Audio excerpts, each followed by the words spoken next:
What's up guys, we're in focus.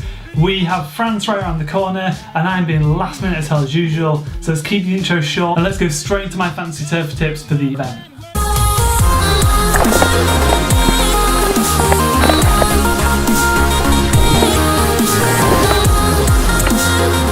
So by the time you're watching this video, the France event is probably literally a day or so away. As always, I've tried to leave it last minute in order to get a good idea of what the surf's doing, but I've tried to get up as soon as possible to give you guys the opportunity to watch it and help pick or change your teams. As you'll definitely already know, the event is held in France. France is renowned for big, heavy beach break barrels. However, it's a fickle beast that not only relies on the sandbanks being right, but also has big tides playing a part. Now, it's in the Northern Atlantic, so it's also a bit temperamental in terms of swell, although we do normally get some swell land within the window, and there's been some pretty epic surf over the years at the event. Despite normally getting some surf within the event, there's a good chance that some of the events will be held in slightly smaller or grovelier conditions. Looking at the forecast right now, the early days of the window looks like there's some small surf that will come through. However, next weekend, the weekend of the 14th, is looking like there'll be some more substantial surf. I've read online that Le Gravier has been confirmed as the break which will host the event, which is one of the breaks which is renowned for the heavy, big barreling shore breaks. I've also read that the sandbanks there are holding up quite well, but who knows. As always, I'm first going to look at my Surf Mag team,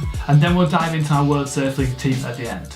I've firstly gone for the risky decision of dropping Geordie Smith. Let's face it, Geordie's having a killer year, currently in the Jeep Leaders jersey. However, I couldn't look past John Florence, and between the two of them, John's track record at France is insanely good.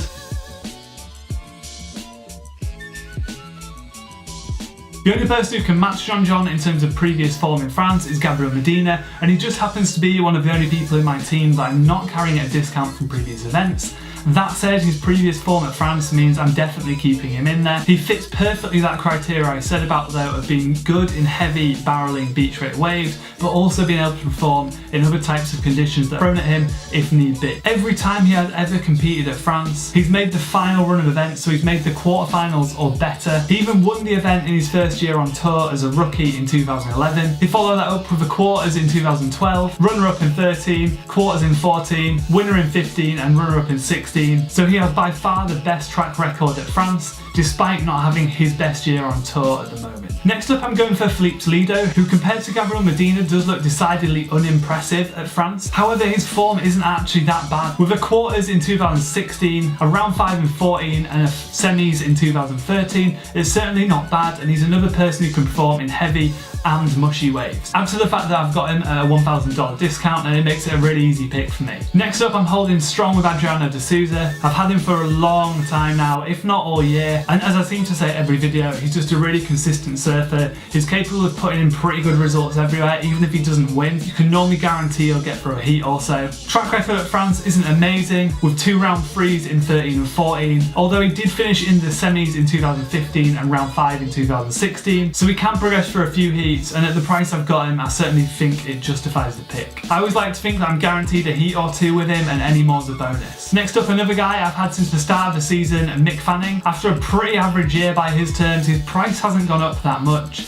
I still think he's a really good price. Similarly to Adriano De Souza, a guy of his calibre you'd expect to make a few heats even on a bad year, and if he can make any more, that's a bonus. Especially when you look at the last 3 times he has competed there. He obviously didn't compete in 2016 as he was on a sort of sabbatical year out, but prior to that he finished in the quarters in 2015, round 5 in 2014 and came runner-up in 2013. So for $4,500, that's a pretty good selection in my eyes. Next up, despite a good performance at Trestles, I'm dropping Kanoa Igarashi, and I am replacing him with Leonardo Pia.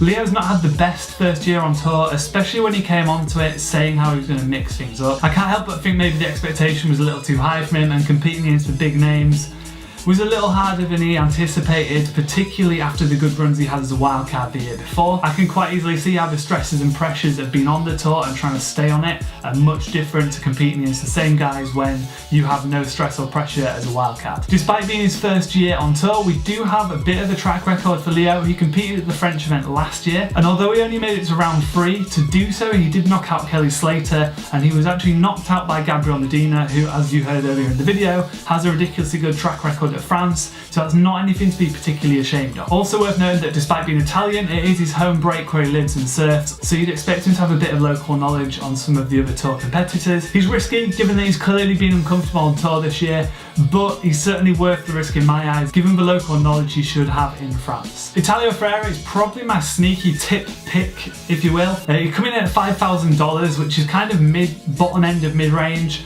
But he's only that low really when you look at his results due to an early season injury. In the last 2 years, he's also got a pretty good track record at France, finishing in the quarters in 2015, and although he went out really early in round 3 last year, it was in a funny heat to Matt Banting, who only had a 9.16 and he was trailing with an 8.8. So it was clearly one of those duff heats where strange things happen and the littlest of luck can help you go through. Rounding off my team, I've exhausted most of my cash, I've only got a very little amount left, and all I can really afford are the bottom of the ladder surfers. I'm going for Nat Young. Despite previously poor results in France with 2 round 3s in 16 and 15 and a round 2 in 2014, for the price, he's used to being a fixture on tour, so he's got that experience in the competition which the other guys at that price bracket don't have. And also, even if he makes round 3 like he has in the last couple of years, for $1,500, that's not a bad result. Jumping over to the World Surf League, looking at my team there, it is pretty much the same with only 2 minor changes. In Tier A, I've got John Florence and Gabriel Medina. In Tier C, I've got Leonardo Pia and Nat Young. In Tier B, where my changes have occurred, I've got Mick Fanning and Italia Frere, who are from my Surf Mag team, although I've rounded out with Joan Deroux, who is a French local, and although we don't have any previous form on him at the event, you'd think coming from France,